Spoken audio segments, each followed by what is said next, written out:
Bonjour, je suis Anne, je suis nutrithérapeute et fondatrice du programme Nutrithérapie Ménopause. Aujourd'hui, je viens vous partager tous mes meilleurs conseils pour assurer le succès de votre jeûne intermittent. Je pense que les deux choses dont nous avons besoin pour réussir notre jeûne intermittent, c'est pourquoi nous le faisons et comment nous le faisons. Alors, pourquoi, moi, Anne, je pratique le jeûne intermittent? Il s'avère que le jeûne intermittent fait une tonne de choses positives pour notre cerveau. En fait, lorsque notre corps traverse le processus de combustion de tous les glucides qu'on a ingérés au dîner ou au déjeuner, il faut à peu près 12 heures pour brûler notre dernier repas et pour brûler ce qui est dans le foie stocké sous forme de glycogène. Alors, donc notre corps, pendant 12 heures, il va brûler tout ce glucose, puis il va passer naturellement à la combustion des graisses. Et c'est ce processus qui est en soi est fortement anti-inflammatoire. Et il fait aussi des choses, c'est ce processus anti-inflammatoire qui fait des choses incroyables sur notre cerveau. Tout d'abord, en premier, il diminue le brouillard cérébral. On aura beaucoup plus de clarté mentale pendant le jeûne intermittent, pendant les 16 heures de jeûne intermittent. Numéro 2, le jeûne améliore les connexions neuronales. Bon, je vais entrer un peu dans un petit jargon médical, je vais essayer de vous faire bien comprendre ça. Le jeûne intermittent diminue l'accumulation des plaques amyloïdes. Pour ceux d'entre vous qui ont des antécédents familiaux de démence, de maladie d'Alzheimer, sachez que la formation des plaques amyloïdes, c'est la base de cette démence. Il s'avère que si vous avez des antécédents familiaux d'Alzheimer et que ça vous inquiète, vous devriez vous pencher sur la recherche sur le jeûne intermittent. Allez voir les vidéos de Mark Mattson. C'est un médecin qui a fait énormément de recherches là-dessus, un neurologue. Vous pouvez diminuer la gravité de la maladie et peut-être même diminuer l'apparition de cette maladie avec cette pratique super simple, gratuite, simple. Pouvoir diminuer l'accumulation de la plaque amyloïde. Les patients atteints de démence, déjà atteints de démence, s'améliorent également énormément avec le jeûne intermittent. Donc, si la démence sévit dans votre famille, vous pouvez diminuer l'apparition, diminuer la gravité de la maladie. L'autre chose que le jeûne entraîne, c'est qu'il améliore la plasticité neuronale du cerveau mitochondrial. Encore des choses médicales. En fait, il permet à votre cerveau de s'adapter mieux, d'être capable de s'adapter et d'être flexible. C'est un outil formidable. Ça enlève le brouillard cérébral.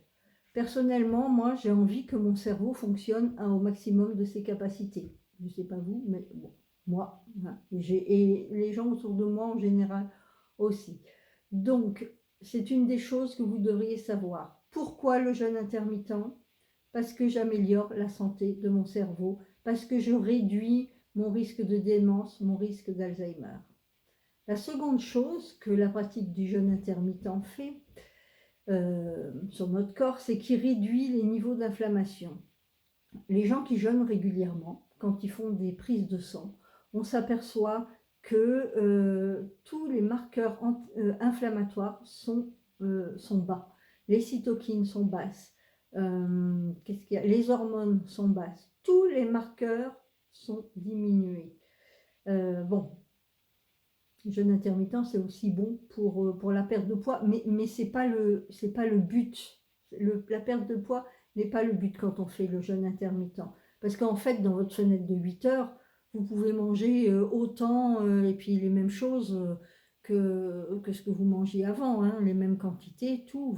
Mais vous obtiendrez des avantages médicaux, mais vous ne perdrez pas de poids. Pour la perte de poids, il faut pas utiliser cette méthode essentiellement pour la perte de poids. Pour la perte de poids, il faut changer votre profil nutritionnel.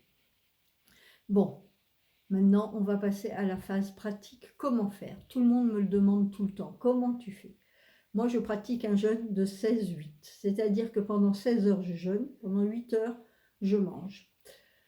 Je le pratique tous les jours. Ça fait partie de mon quotidien, ça fait partie de ma vie, c'est une chose normale, c'est une chose tout à fait naturelle pour moi. Euh, Ça m'a pris à peu près un mois pour y arriver. Moi, je ne me suis pas levée un matin en disant «Ah, hop, je fais du jeûne intermittent». J'y suis allée tout doucement. Moi, j'étais plutôt la fille qui, le matin, se levait, se préparait un petit-déj avec des jus, avec du roquefort sur une tartine, avec de la confiture sur une tartine, avec mon thé, avec une cuillère de miel. Alors, pour commencer le jeûne intermittent, déjà, j'ai commencé par enlever le miel dans mon thé et je l'ai remplacé par rien du tout. Par contre, j'ai remplacé mon thé. J'ai pris un thé beaucoup plus aromatique, un thé qui a du goût, qui s'appelle le Lapsang Souchong. J'ai pris un thé de très bonne qualité et je me régale avec ce thé. Si vous avez des difficultés pour votre café noir ou votre thé, eh ben, mettez un petit peu de cannelle. Ça aide certaines personnes. Comme ça, on enlève déjà le sucre. Ensuite, j'ai poussé l'heure de mon petit déjeuner, une demi-heure. Quand j'étais à l'aise avec cette demi-heure, hop, je repoussais d'une demi-heure. Et puis encore, hop, une demi-heure. Ça m'a pris à peu près un mois. Je me souviens, j'étais assise devant mon ordinateur, tout d'un coup j'ai dit «Ah, mais il est midi, j'ai pas mangé, ça va être l'heure de manger. Ça y est, j'ai réussi mes 16 heures.» Je me suis dit «Ça y est, eh ben je l'ai fait.» Rappelez-vous, 16 heures de jeûne pour récolter tous les avantages médicaux. Alors j'espère que ces deux petits conseils vont vous aider. Si vous voulez plus d'infos, vous cliquez là-haut sur le lien ou alors vous me rejoignez ma communauté sur Facebook en groupe, vous cherchez dans groupe Nutrithérapie. À bientôt.